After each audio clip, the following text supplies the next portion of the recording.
Entonces, recuérdense que aquí en nuestro país la mayoría de la enfermedad renal crónica casi siempre se asocia a diabetes. La segunda causa que vamos a ver es hipertensión arterial.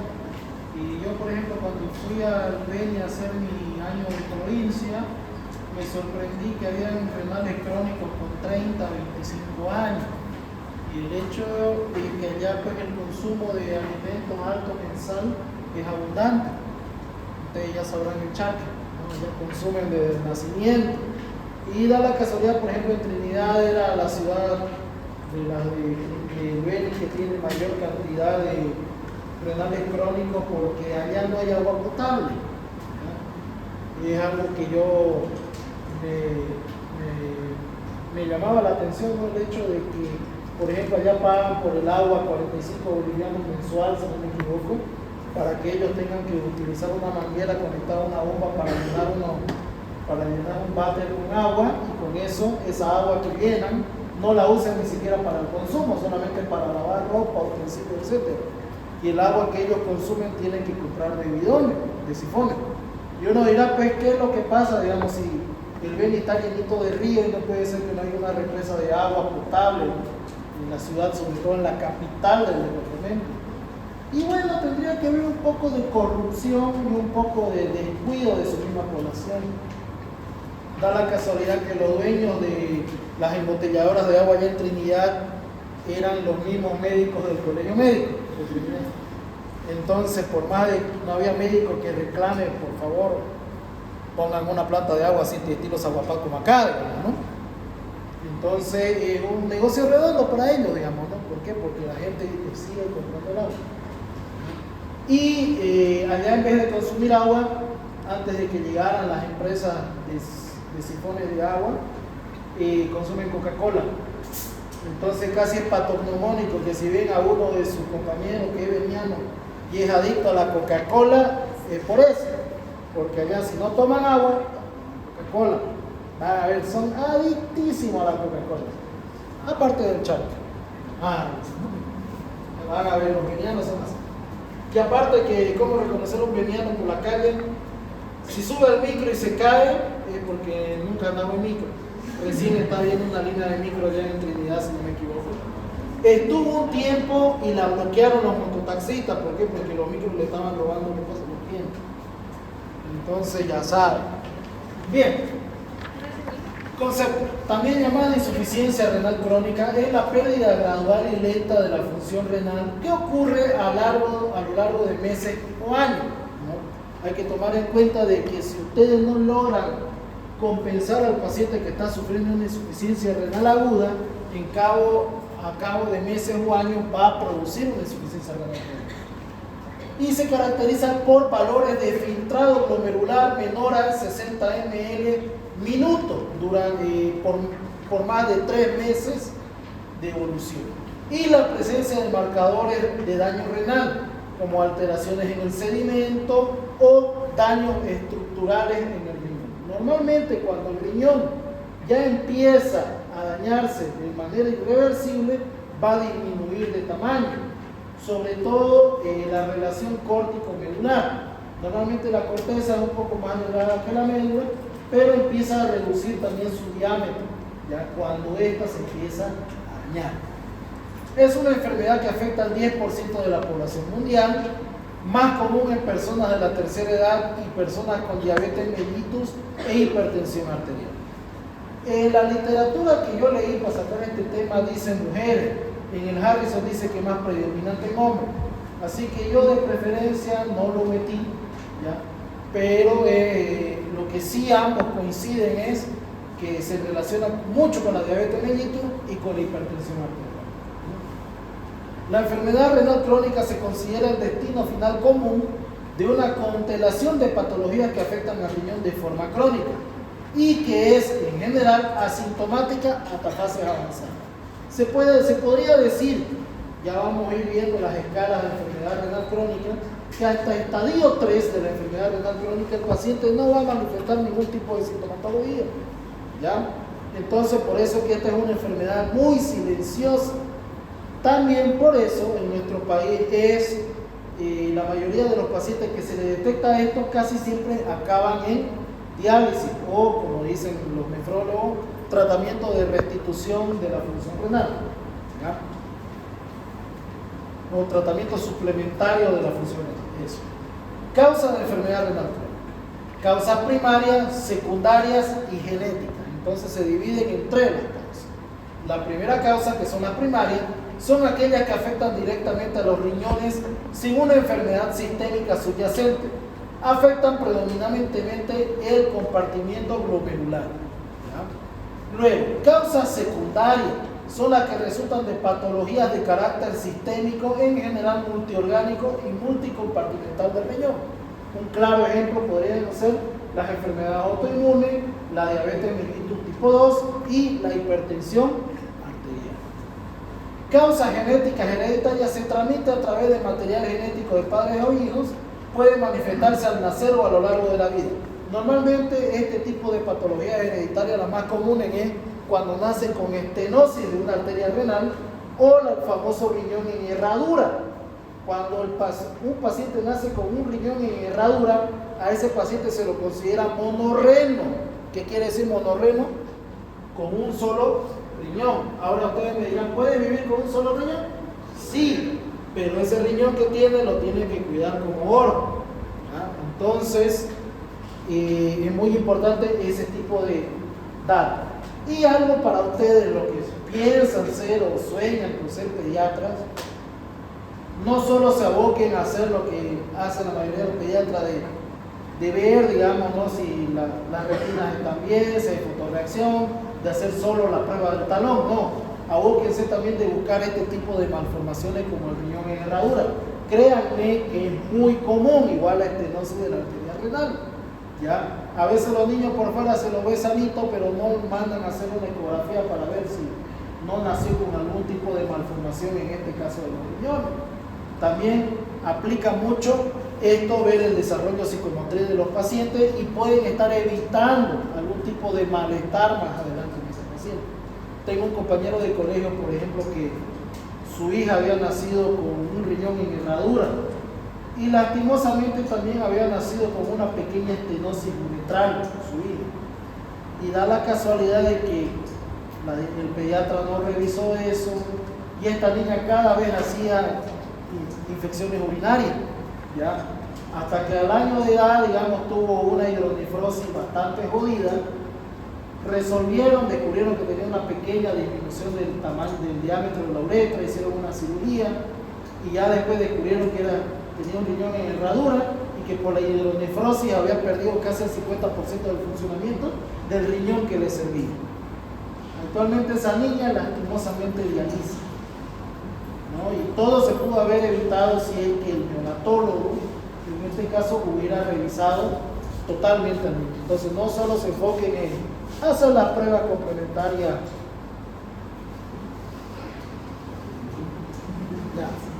hacer las pruebas complementarias de rutina, sino también revisar todos los órganos como ser corazón, riñones, y algo que me enseñó también el doctor Pedraza, la famosa displasia de cadera, ¿no?, que es muy común en niños y normalmente no revisan los neonatólogos al momento de nacer, si no nació con una displasia de cadera.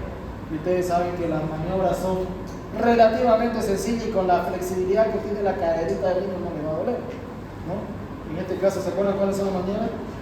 La ortolami y la de Barlow, si no me equivoco. Sí, bien. ¿De acuerdo? Bien. Continuamos. Factores de riesgo. Los factores de riesgo de desencadenar una enfermedad renal crónica pueden ser no modificables y modificables. Si hablamos de la no modificable, es la edad. Normalmente los extremos de la vida son más propensos a tener una enfermedad renal crónica, sobre todo a la tercera edad. Sexo masculino, he puesto lo que dice el Harrison, sexo masculino más predisponente a tener enfermedad renal crónica. Sobre todo que el sexo masculino se asocia mucho con la hipertensión arterial, ya a diferencia de la mujer. Raza negra. Se ha visto que genéticamente la raza negra tiene igual como predisposición a hacer hipertensión arterial, y también tiene predisposición a hacer diabetes mellitus tipo 2. Algo también que no solo la raza negra, sino también se ha visto la etnia americana, ¿no? por ejemplo, las etnias norteamericanas y la sudamericana, como ser la quechua, aymara, guaraní, los navajos, etc. ¿no? Los navajos en la zona de América del Norte tienen esa predisposición. Igual la raza guaraya, los guaraníes, en todas palabras, todas las etnias de Sudamérica tienen una predisposición a hacer diabetes mellitus tipo 2. Bajo peso al nacer, a un niño que le nazca con bajo peso al nacer, siempre le viene con un convito de malformaciones, entre ellas las más predisponentes son la comunicación interauricular y el riñón en herradura. Eso tienen que tener mucho.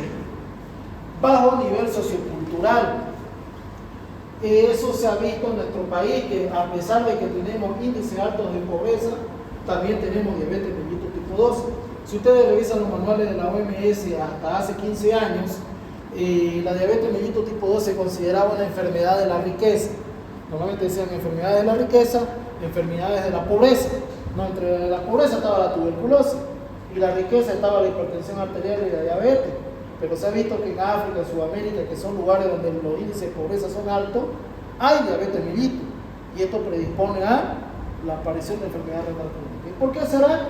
Por la mala alimentación, los alimentos altos en carbohidratos, ¿no? ¿Por qué? Porque normalmente para suplir la deficiencia de proteínas, el consumo de carbohidratos es elevado. ¿Por qué? Porque dan azúcares, estos producen ATP y la persona se mantiene activa, ¿no? Entonces hay que tomar mucho cuenta de eso. Antecedentes familiares de enfermedad renal. Si tienen un familiar que ha hecho enfermedad renal crónica, ustedes también tienen esa predisposición. Si tienen un familiar que es diabético, ustedes van a ser diabéticos, ¿ya? Es imposible pelear contra la genética, pero sí pueden disminuir el riesgo a manifestarlo. Por ejemplo, teniendo buena dieta, ejercicio, cuidados, controles, ¿no? Tal vez no desarrollen enfermedad renal crónica o tal vez desarrollen su diabetes, pero mucho mejor controlada que sus padres. Ahora, se dice que cuando los padres ambos son diabéticos, es casi imposible evitar que aparezca la diabetes en los hijos. Pero sí, igual se puede controlar. Ya hay que tomar en cuenta eso. Modificable, hipertensión arterial. ¿Cómo disminuimos la predisposición de hipertensión arterial? Dieta, ejercicio, fisioterapia cardiovascular, evitar el consumo de sal, ¿no? Eso más que todo disminuyendo el consumo de colesterol, etc. Diabetes mellitus tipo 2 también se puede modificar preveniendo, ¿no? Ejercicio, disminución de carbohidratos, una buena dieta, etc. Dislipemia, la cantidad de lípidos en sangre, hay que disminuir lo que son las grasas, las grasas no saturadas sobre todo. Tabaquismo, hay que disminuirlo. Hiperuricemia, disminuir el consumo elevado de carnes rojas, que esto aumenta la predisposición a formación de ácido úrico dentro de la sangre, ¿no? Que eso también a la larga puede producir daño en el parénquima renal. Y enfermedades cardiovasculares, ¿no? Aquí vemos, ¿no?, algunos tipos de patologías que predisponen a la enfermedad renal crónica, la diabetes, la poliquistosis renal, hipertensión, otras causas como radiación, consumo de sustancias, etc. Ambas van a ¿qué va a caracterizar la enfermedad renal crónica? Va a caracterizar el aumento del fosfato y sodio en sangre, y aumento de calcificantes, alteraciones metabólicas. Va a desarrollar enfermedad cardiovascular produciendo calcificación vascular y aterosclerosis. La calcificación vascular va a aumentar la presión arterial, por ende va a producir daño en el parénquima renal, daño vascular, y esto va a producir una inflamación del riñón. Esta inflamación va a producir estrés oxidativo, lo cual va a producir destrucción de la nefrona, más inflamación, posterior a la inflamación fibrosis, y posterior a la fibrosis pérdida de glomérulos renales. Si no me equivoco, ¿cuántos glomérulos renales teníamos por riñón? O eso, eso era el testículo, me estoy equivocando. Eran 450 túbulos semilíferos, sí, me estoy equivocando. Cosas de auxiliar de histología. Terapia, farmacología, hemodiálisis, diálisis peritoneal y trasplante renal. Eso lo vamos a ir viendo más adelante. Fisiopatología. Son 7 los mecanismos de fisiopatología en una enfermedad renal crónica, ¿ya? Estos mecanismos pueden actuar de manera independiente o sinérgica, acelerando el deterioro de la función renal. ¿Cuáles son? Hiperfiltración glomerular, inflamación crónica, fibrosis intersticial, estrés oxidativo, disfunción endotelial, activación del sistema renina-angiotensina-aldosterona y proteinuria persistente. Esos son los 7 procesos fisiopatológicos que ocurren durante la enfermedad renal crónica. Hiperfiltración glomerular, como dice su nombre, el glomérulo renal va a acelerar su hiperfiltración. Si por ejemplo ustedes se acuerdan cuántos ml de orina tienen que producir ustedes normalmente, 1 ml por kilogramo peso. Si ustedes pesan 70 kilos, 70 ml de orina. ¿Ya? Eso es lo que producen sus 2 riñones.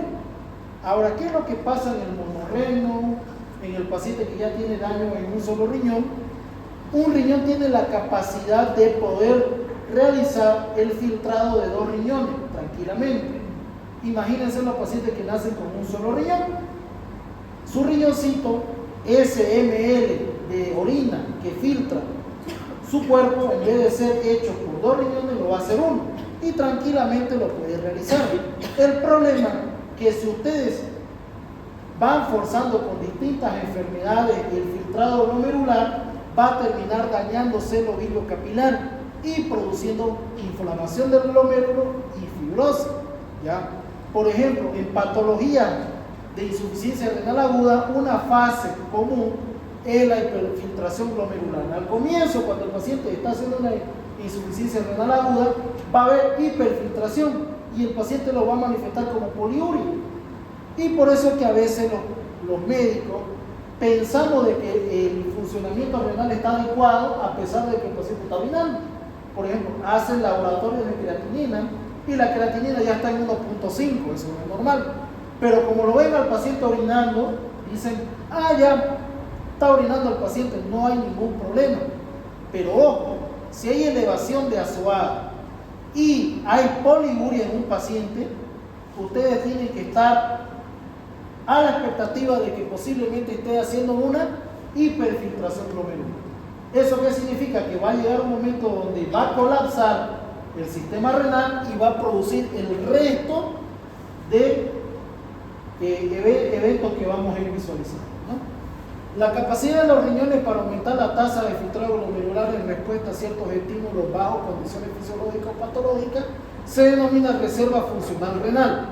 Gracias a los mecanismos adaptativos de reserva funcional renal, puede utilizarse parcial o completamente para alcanzar una función renal normal o por encima de lo normal. Por ejemplo, en el embarazo, hipertensión, nefropatía diabética, riñones únicos o dietas hiperproteicas.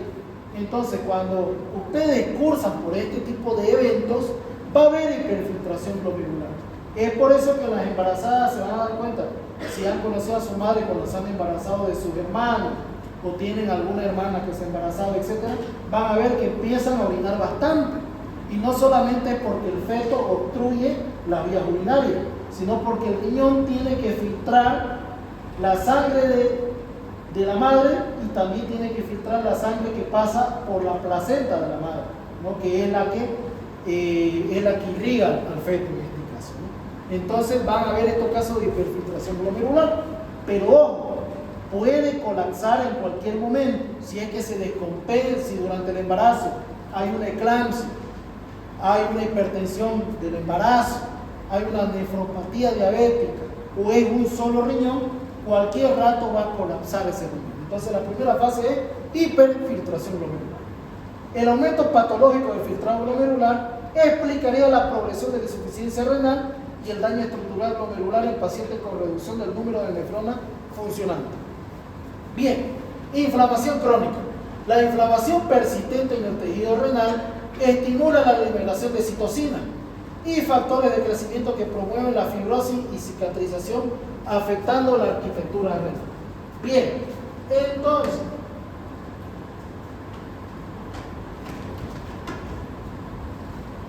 tenemos el riñón. Tenemos sobre el riñón, tenemos esta zona de aquí que se llama la corteza renal. Justo en la corteza renal tenemos los glomérulos renales, ¿no es cierto? Y en la médula renal tenemos lo que son los túbulos colectores que terminan en los cálices. ¿ya? Entonces, la primera fase, supongamos que esta es una embarazada, no sé quién quiere embarazarse ahorita. De ejemplo, ya, Zuley, ya se embarazó Zuley y tiene un riñón casualmente. Entonces, estos glomérulos renales van a empezar a trabajar día y noche. Pero supongamos que como todas las embarazadas tienen por la misma obstrucción de las vías urinarias por el feto, tienen predisposición a hacer infecciones urinarias a repetición. Supongamos que hace una pielonefritis durante su embarazo. Entonces, estos glomérulos que están hiperfiltrando por la infección urinaria que hay, hace una pielonefritis, va a producir inflamación de estos glomérulos. Estos glomérulos van a liberar factores de la inflamación y estos glomérulos van a morir y van a cicatrizarse. Eso se llama fibrosis glomerular. Al haber esta fibrosis glomerular, imagínense, disminuyeron la cantidad de glomérulos y estos tienen que suplir la filtración de los otros que ya murieron. Esto pasó en el embarazo de Zuley. Ya pasó el tiempo, ya tuvo su hijo, todo lo demás, y casualmente llegó a los 45 años, bajó la hormona femenina que es el estrógeno y empezó a hacer diabetes mellitus tipo 2. Aparte que como debe ser de los valles, debe consumir alto chicharrón. Entonces, por la diabetes da la casualidad que tiene lesiones microangiopáticas y macroangiopáticas, ¿ya? Entre las microangiopáticas produce esclerosis del endotelio de los vasos sanguíneos capilares. Entonces, al producirse la esclerosis de la arteria aferente, es como que se obstruye la arteriola aferente. Entonces, como no le llega sangre a ese glomérulo, se fibrosa, se muere, se necrosa y se fibrosa. Entonces van disminuyendo los glomérulos renales y esto empiezan a hacer hiperfiltración. Aparte que su diabetes, por el aumento de glicemia en sangre, van a producir mucho más poliuria, mucho más hiperfiltración y mucho más daño renal. Es así como se va llevando a cabo la enfermedad renal crónica en un paciente común y corriente, ¿no? Bien, fibrosis intestinal. En el resultado final común de muchas enfermedades renales crónicas implica la acumulación de matriz extracelular que sustituye el tejido renal funcional, contribuyendo a la difusión progresiva. Entonces, al comienzo no le tira pelota a su lady. ¿Por qué? Porque, bueno, ya estoy mayorcita y bueno, estoy orinando normal, mi riñón funciona bien, pero no toma en cuenta que durante los años se han ido acumulando un montón de hechos que han disminuido la capacidad de filtrado glomerular de ese paciente.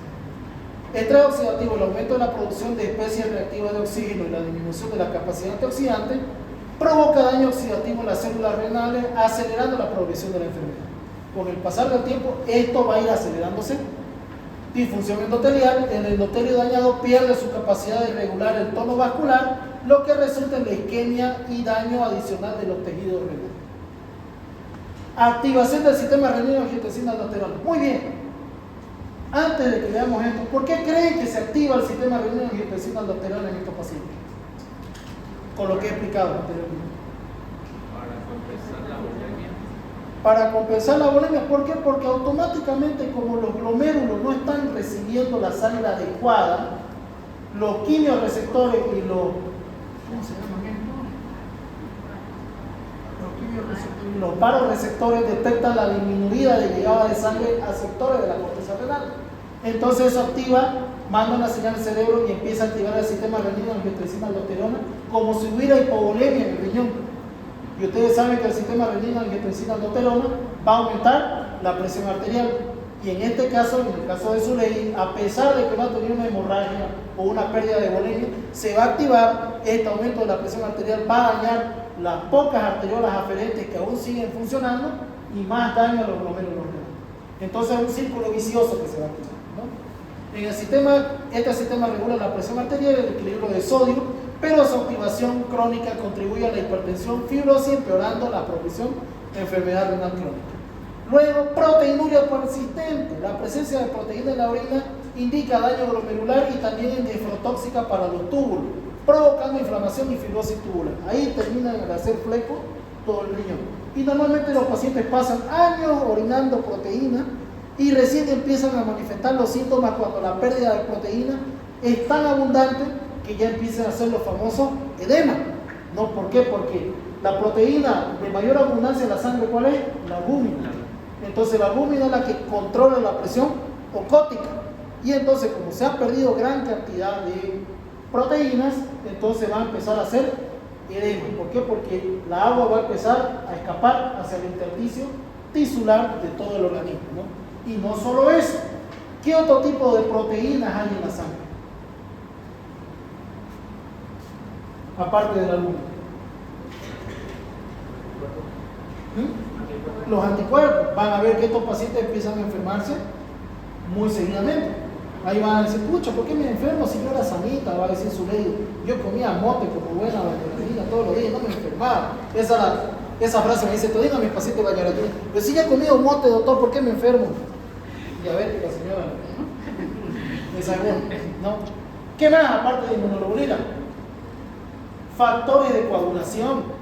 Se van a dar cuenta que este tipo de pacientes, un golpecito, ¡pum!, se les hace moretones, o a veces de solo pellizcar. Eso no es algo común, ¿no?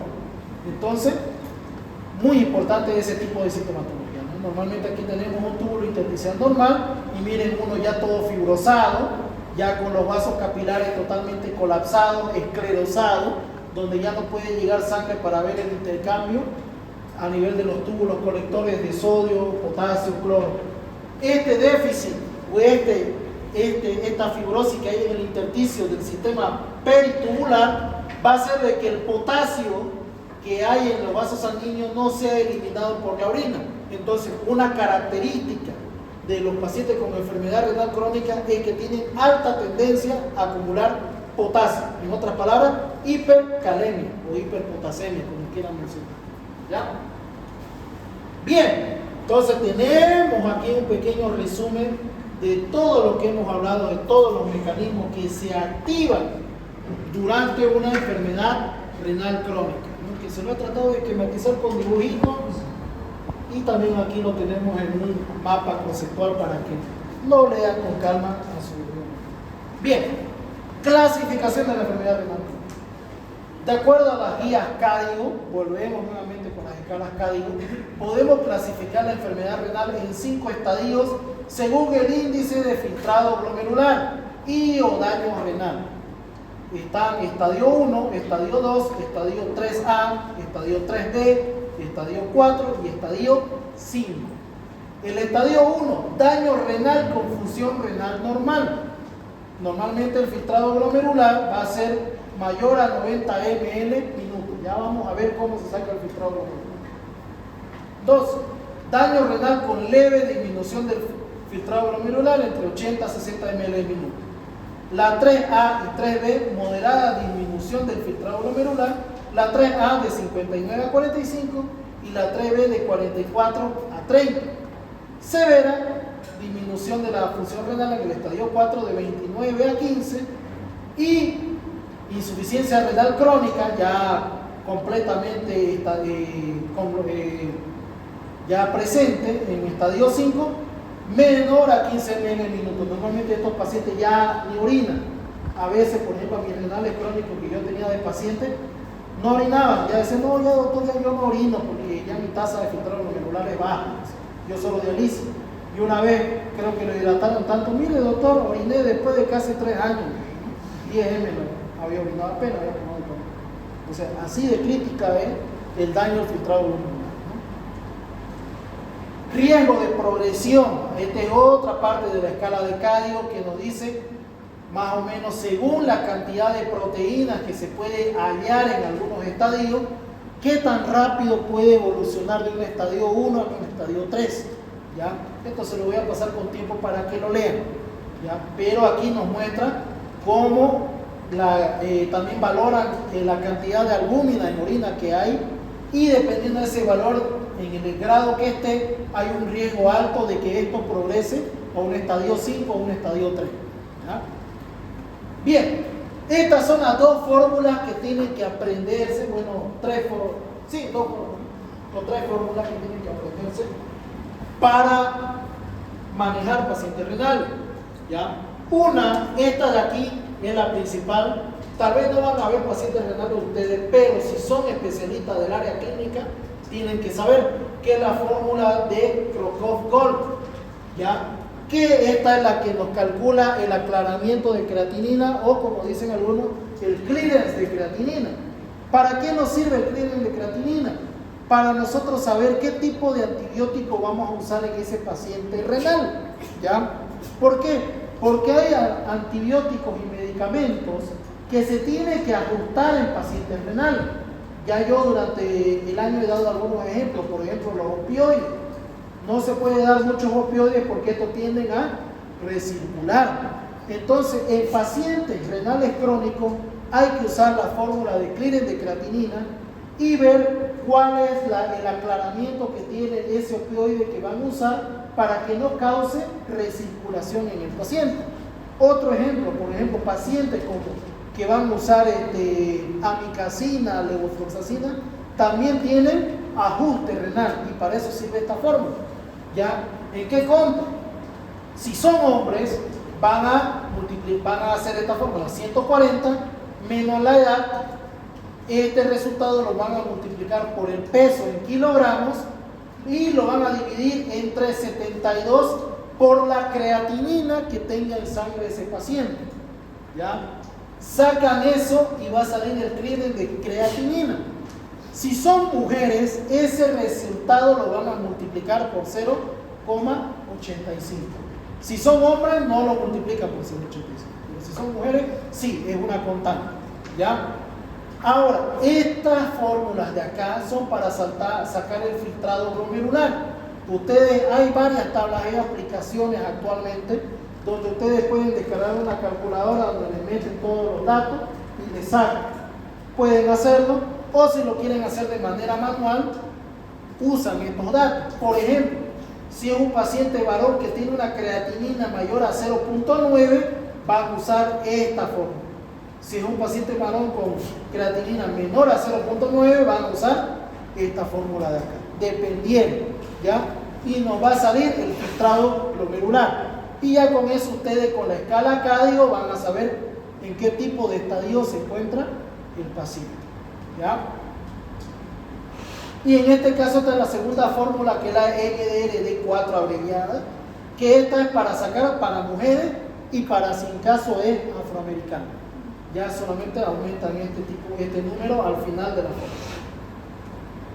Bien, sintomatología. Cuando la tasa de filtrado glomerular cae menor a 30 ml en minuto, aparecen progresivamente síntomas que conforman el síndrome urémico. Como les dije, pueden pasar años sin manifestar síntomas, pero cuando ya el filtrado glomerular disminuye a 30, sí o sí van a empezar a aparecer síntomas.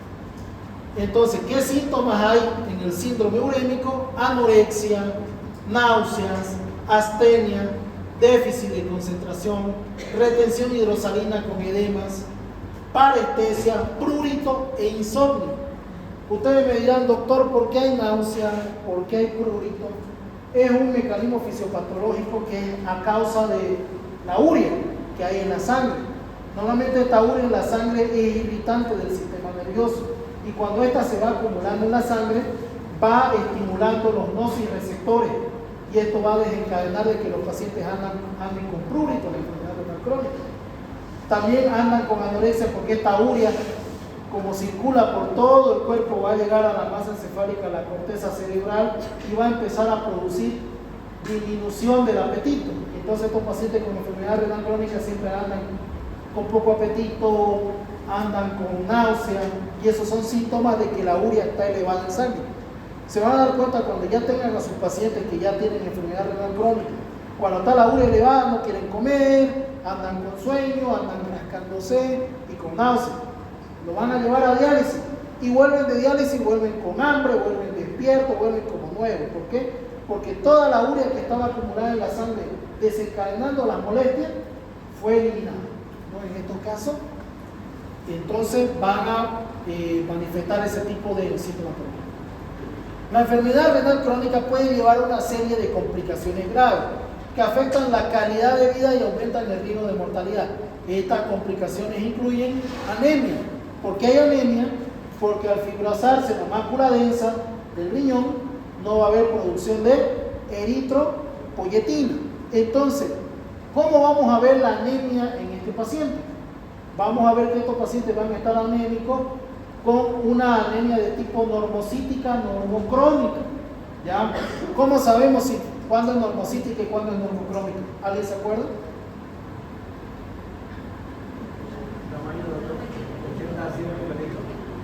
Ya, pero eso ¿cómo lo ven en el hemograma? La anemia es fácil, ¿no? Ustedes buscan la hemoglobina, ¿no es cierto? La hemoglobina, si está disminuida en mujeres menor a 12 y varones menor a 14, es anemia, ¿no? Después está la BSG. ¿Se acuerdan quién es la BSG? Volumen de sedimentación globular. Normalmente el volumen de sedimentación globular se altera en cualquier tipo de inflamación. Luego tenemos la BCM, volumen corpuscular medio. El volumen corpuscular medio nos indica si el tamaño del glóbulo rojo es normal o está aumentado de tamaño o disminuido. Por eso es que ustedes van a buscar en los hemogramas un volumen corpuscular normal. Si ustedes ven que este paciente tiene una hemoglobina baja con un volumen corpuscular medio normal, entonces van a decir esto es una anemia normocítica. Luego está el otro valor que es el volumen de hemoglobina corpuscular medio, ¿ya? Que ese también nos va a indicar cómo está teñido el glóbulo rojo. Si está elevado, hay mucho. O sea, está disminuido, está hipocrómico. Entonces, si el volumen corpuscular medio está también normal, a eso se refiere normocrómico. Entonces, hemoglobina baja con volumen corpuscular medio y hemoglobina corpuscular media normal, eso se llama anemia normocítica normocrómica. ¿Ya? Bien, enfermedad ósea. Normalmente estos pacientes empiezan a perder masa ósea, sobre todo a nivel de los huesos largos. ¿Y por qué? ¿Alguien se anima a decir por qué pierden masa ósea los pacientes con renales crónicos? Pérdida de calcio, ¿no? ¿Por qué? Porque no hay un buen metabolismo del 1.23 de hidróxido de calciferol. Pues en resumen, vitamina D, ¿no? Entonces no hay un buen metabolismo de esto. Todo el calcio de los huesos va a pasar a la sangre y el hueso empieza a descalcificarse. Hipertensión arterial, ya hemos visto, ¿no? Es un mecanismo secundario a largo plazo por el daño que sufre la corteza renal. Entonces los pacientes renales crónicos todos van a ser hipertensos y normalmente estos pacientes renales crónicos sus hipertensiones son demasiado malignas. Ustedes lo van a ver este paciente con 250 de sistólico y está tranquilo, ya está bastante tranquilo. Entonces van a ser hipertensiones muy malignas. Estos pacientes usan hasta 4 o 5 antihipertensivos. Enfermedad cardiovascular. Va a aumentar la esclerosis de los vasos sanguíneos, va a aumentar la aterosclerosis y por ende también va a predisponer a los infartos. Trastorno neurológico. Por la acumulación de urea en sangre, todo el sistema nervioso se altera y van a haber desde convulsiones, puede haber náuseas, anorexia, etc. Fragilidad, pérdida de masa muscular. ¿Por qué? Porque al perder proteínas por la orina, para tratar de mantener la cantidad de proteínas circulantes va a empezar a haber caquexia, consumo del músculo para sacarle proteínas al músculo. Eso se llama gluconeogénesis. Al haber una gluconeogénesis elevada, todas las proteínas del músculo van a pasar a la sangre y como el filtrado glomerular está dañado, todo se va a orinar. Y entonces estos pacientes van a empezar a perder masa muscular. Edema por disminución de la presión osmótica por la pérdida de proteínas. Signos y síntomas de enfermedad renal: tenemos hinchazón de pierna, tobillo, cara o mano. Algo muy característico de los renales, por ejemplo, el edema, aparte de ser de miembros inferiores, es de cara y mano. En cambio, los pacientes con insuficiencia cardíaca, primero es en miembros inferiores y ya cuando están en anasarca recién empiezan a manifestar edema en cara. Normalmente los renales crónicos ya empiezan a manifestar edema vespertino, sobre todo en las mañanas. Fatiga, presión arterial alta, cambio en la frecuencia del color o cantidad de la orina, dolor en la espalda baja o los costados, náusea, vómito, pérdida de apetito, picazón y piel seca. En estos aparece un signo patognomónico de un síndrome urémico, que es la escarcha urémica, ¿ya? Como la urea se acumula en sangre, las glándulas sudoríparas empiezan a botar urea en grandes cantidades por tratar de compensar este acúmulo de urea en sangre. Entonces estos pacientes van a empezar a sudar con altos niveles de urea. Esta urea, al salir y al secarse en la piel, se va a cristalizar y va a producir la escarcha urémica. Se van a dar cuenta que estos pacientes renales crónicos tienen la piel seca y como si tuvieran empañadas sus brazos, sus piernas con algo blanco. Incluso cuando la uremia es tan alta, es como cuando ustedes van y raspan la puerta del refri. Ustedes sacan hielo así con el dedo, lo mismo pasa con el escarcha urémica. Sale en cantidades, en cristal, cuando está muy elevada la urea en sangre. Bien, aquí hay un montón de síntomas que puede haber dependiendo cada sistema que se va a alterar. Sistema nervioso central va a producir encefalopatía urémica, polineuropatía periférica y neuropatía autonómica. ¿Qué síntoma va a manifestar? Dificultad para la concentración, asterixis difusa, simétrica y principalmente sensitiva. ¿Alguien sabe qué es asterixis? Menos Micaela. Temblor de las manos. ¿Cómo se manifiesta ese temblor? ¿Es constante o en qué momento aparece la asterixis? Eso es lo que estábamos hablando ahora, ¿no? Con el grupo de Micaela, ahora que vino a práctica. No sé si está por acá. Ya. Es el temblor fino de la mano que se desencadena a la hiperextensión de la muñeca.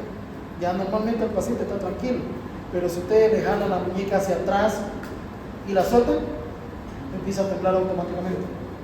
Es más común en insuficiencia hepática que en insuficiencia renal, pero puede aparecer.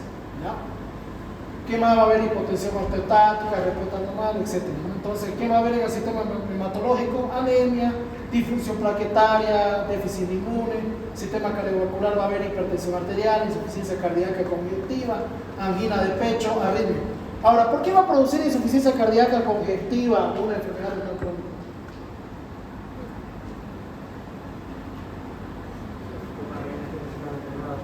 ¿Cómo? Por el sistema renal. Uno, por el aumento de la presión arterial. ¿Qué más? Arteriosclerosis. La arteriosclerosis va a producir aumento de la presión arterial a la larga.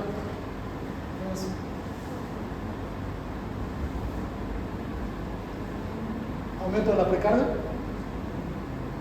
Sí, ¿no? Es aumento de la precarga. ¿Por qué? Porque todos los líquidos se extravasan. Bien, aparato digestivo, anorexia, náuseas y vómito, sistema locomotor, prurito, dolores óseos, sistema endocrino, dislipemia, hiperglucemia, hiperinsulinemia, trastornos electrolíticos y el equilibrio ácido-base, hiperfosfatemia, hipocalcemia, hipermagnesemia, hiponatremia, hiperpotasemia y acidosis metabólica. ¿Ya? Diagnóstico, y aquí vamos a quedar hoy. Diagnóstico, ¿cómo vamos a diagnosticar? Hemograma. ¿Qué vamos a encontrar en el hemograma? Anemia monomocítica normocrómica con volumen corpuscular medio y hemoglobina corpuscular media normal. Ionograma, principalmente va a haber hipercalemia. Gasometría, va a haber acidosis metabólica por el acúmulo de iones positivos dentro de la sangre, sobre todo la urea, el hidrógeno y la disminución del bicarbonato A. Examen de general de orina. ¿Qué van a buscar en el examen general de orina? Ahí está Micaela. Examen general de orina. El sedimento. Van a encontrar que empiezan a haber cilindros granulosos en las primeras fases iniciales de una enfermedad renal crónica. Creatinina, urea van a estar elevadas. Clearance de creatinina va a estar disminuido. Proteinuria de 24 horas. Esta prueba de proteinuria de 24 horas tiene sus indicaciones. 1, no tiene que haber infección urinaria. 2, no tiene que estar usando diuréticos el paciente. Y 3, absolutamente tiene que ser recolectada hasta la última gota de orina que produzca el paciente. Entonces, esta prueba, ¿cómo la realiza? Una vez que han visto que no está usando diuréticos, no está usando anticoagulantes, no está usando antibióticos, no hay infección, en otras palabras, le dicen al paciente: muy bien, tome su frasco de mocochinchi, se consigue una conservadora, la llenan de hielo y bueno, ya sea el paciente hombre o mujer, tiene que recolectar su orina y vaciar en ese frasco y ponerlo dentro de la conservadora con hielo. Eso es para que no se eche a perder de naturaleza las proteínas en la orina. Una vez que se acumula la orina de 24 horas, esta se manda al laboratorio y hace la proteinuria de 24 horas para ver qué cantidad de proteína está orinando ese paciente. Normalmente yo le recomiendo paciente diabético que por más que esté bien controlado, proteinuria de 24 horas cada año, por lo menos una vez al año. Yo le recomendaría a todas las mujeres a partir de los 45 años proteinuria todos los años. Y en el caso de los hombres, si tienen hipertensión, igual, todos los años, proteinuria de 24 horas. ¿Ya? Con eso ustedes pueden saber si están en fase 1 de enfermedad renal crónica o si hay riesgo de que evolucione de manera rápida. Alteración del sedimento urinario, hematías dismórficos, cilindros hemáticos, cilindros granulares. Se podría decir que es casi patognomónico de enfermedad renal crónica. Cuando ustedes ven un examen de orina, siempre hay cilindros, trazas, etc. Si ven cilindros granulares, hay lesión del glomérulo renal y de los túbulos contorneados distales. Nada raro que aquí está viendo una inflamación renal crónica. Ecografía renal, riñones por debajo de 9 centímetros indican cronicidad e irreversibilidad. En otras palabras, en la ecografía va a haber atrofia renal, va a disminuir de tamaño el riñón. Aquí, por ejemplo, tenemos el índice córtico medular. Esta es la corteza y esta es la médula. Entonces, aquí van a ver que ha disminuido el grosor de la corteza con respecto a la médula. Ecodoppler para ver si hay estenosis de arteria renal, ¿no? Para ver si hay buen flujo a través de la arteria renal y ver si no hay una estenosis que es la causante de la enfermedad renal. Angiotac renal, si tienen sus dudas pueden pedir un angiotac contrastado. Es lo mismo que la angiotomografía para el TEP, pero casi no se recomienda. ¿Por qué? Porque si ya está en enfermedad renal crónica, al pasarle un contraste van a lesionar mucho más los glomérulos que le quedan. Entonces normalmente casi no se hace eso y se utiliza la ecografía. Y luego la biopsia renal para confirmar el tipo de daño, porque recuerden, no solo el diabetes y hipertensión que puede causar esto, puede ser lupus, artritis reumatoidea, esclerosis sistémica, etc. ¿Ya? Bueno, tratamiento lo dejamos para la próxima clase. Aquí quedamos.